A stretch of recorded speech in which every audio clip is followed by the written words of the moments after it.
guide to sex, love, and basketball. Hollywood, Frankie Shaw tugged at her nightwool sweater as she dashed across the lot of Sunset Gower Studios.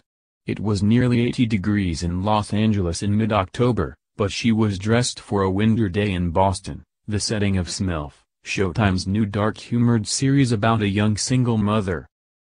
Not only does the 36-year-old Miss Shaw star in SMILF, but she also serves as the showrunner, a writer and an occasional director and editor.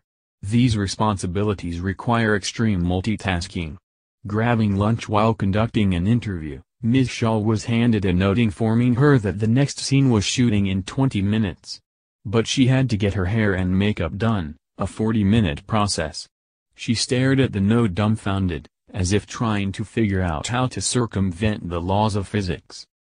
After 5 years of struggle to get SMILF made, Ms. Shaw doesn't mind hustling a little more.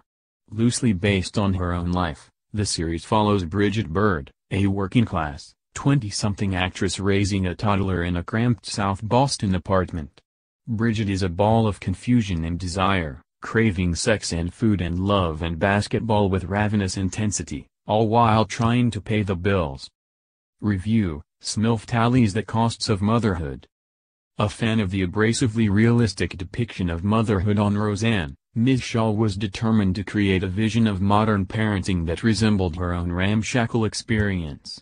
In the first episode, Bridget interrogates her gynecologist about the state of her vagina, leaves her toddler alone while she runs to the corner store for junk food and tries to have sex with an ex-boyfriend while her son silently snoozes beside them.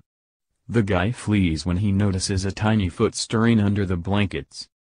Television moms face daunting expectations.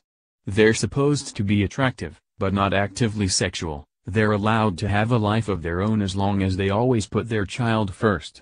SMILF rides roughshod over those unspoken rules. At a Television Critics Association news conference this summer, Ms. Shaw got a taste of the disapproval her character may incur when asked if she had ever left her own child alone. "Because I would never do that," Ms. Shaw recalled the critics scolding.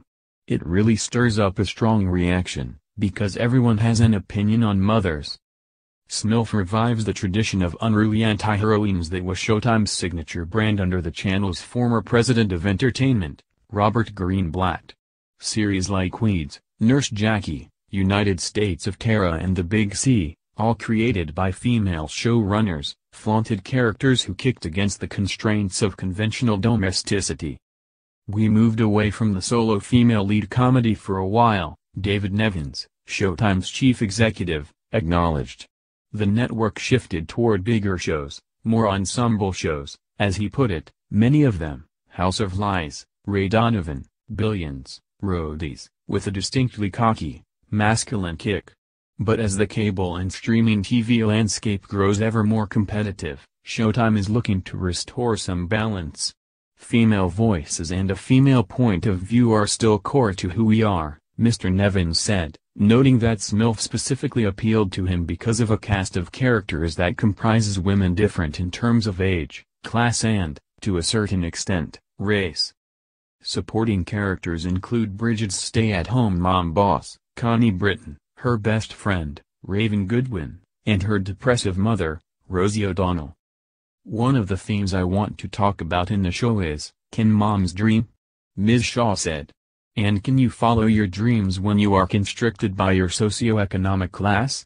There's one episode where Bridget tells her mom, "I would just kill myself if I were your age and didn't make anything of my life."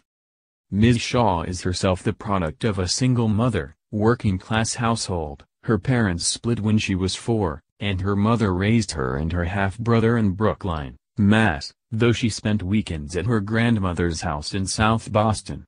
In her junior year of high school, she got a scholarship to the private Milton Academy, which in turn encouraged her to apply to college. She ended up at Barnard, though she had never visited New York. After graduation, Ms. Shaw embarked on an acting career, fell into a tempestuous relationship with a fellow actor, Mark Webber, and got pregnant with her son, Isaac. "When my son was small, he just came with me everywhere, whether it was going to yoga class or auditions or sleeping over at friends' houses," she said. "We came as a pair." Although she's had recurring roles in Mr. Robot and Good Girls Revolt, and recently co-starred in Stronger, a movie about the